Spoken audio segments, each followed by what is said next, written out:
Hello.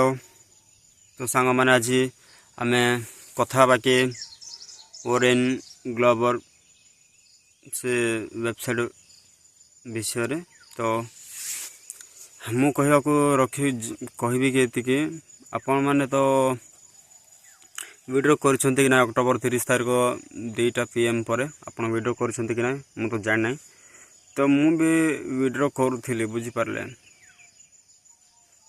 मोर minimum 25,000 रु 280 500 पूरा Dane सारी तो मुझे भाविली अक्टोबर 2 तारीख दिन मु से अमाउंट को मुझे विड्रॉ करबी मो निज अकाउंट को।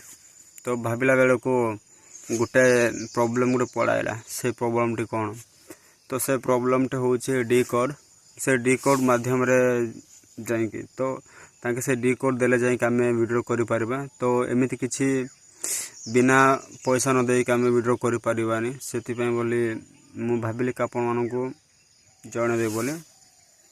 तो सांग माने मोर भाई वो भौणी माने जो माने भी ही वेबसाइट को यूज करूछ प्लीज सेटा गोटे फेक वेबसाइट टी सेटा किछि यूज करो नाही।